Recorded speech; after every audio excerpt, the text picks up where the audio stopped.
A huge welcome everybody to Eigen TV. Today we've got an exciting topic for you, and we'll be talking about the future of digital twin. Dave Hodgson and Andrew Delugar have joined us from KBR. And if you actually go back on our YouTube channel, you'll be able to see that we did an entire digital twin series with these two lovely gentlemen. So please do go back and watch that. And of course, if you've got any comments whatsoever, pop them below and we will get back to you as quickly as we can. So a huge welcome. Thank you so much for joining us. Let's go to the too much information question for a moment, because, you know, let's look at the COVID situation. We're bombarded with statistics, and we're bombarded with abusive statistics where they compare apples with shoes, and we get all sorts of misinterpretations and warping of the facts, and we also get just far too much information. How do we handle that? What do human beings, what can we as engineers do to help? What analogies are there out there that we've learned from? Interesting question. The humans have got a great tendency to rebel against giving control away to things. You've got teenagers, have you, Mary? Almost. That's right. That's right. I know the feeling.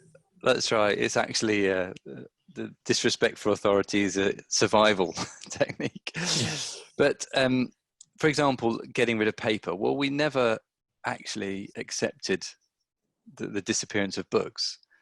We take on new digital things, but we don't get rid of all the old stuff. So I think humans have an inbuilt regulation for stuff, but then even as I'm saying this, I'm thinking, well, not everyone does, because for some people, I guess you can get addicted to social media, and it's easy just to start taking in everything, and so it's not a common trait that people will turn off that information. Some people will just leave it on transmit and absorb everything. Is that generational? So, for example, our generation, we love books. I'll just use books analogy. Yeah. If I look at my daughter, she's 10, she's knows books to a point, but I can just see her completely moving over to, you know, her electronic device. And look at cameras, you know, the way that we used to take photos and had much joy in turning up at the shop and hoping at least one of our photos came out. We waited 3 weeks for them to be printed. You know, yeah, our children now only know their phones or parents' phones, and that's how photos are coming into fruition for them.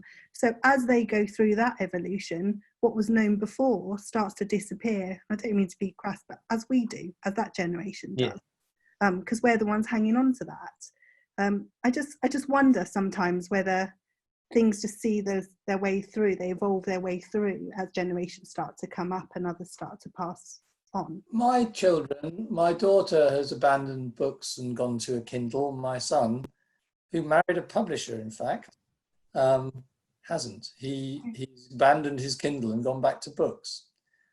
I'm kind of in two minds, really. I do like a nice book that you can turn the pages over and know that at the end of before you go to sleep, you're on page 254. It's all you get a bit lost.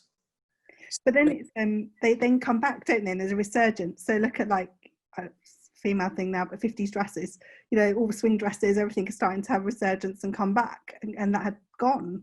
But somehow it's been brought back, not through our generation, but through the next one, but improved from before. So maybe there's also a balance there.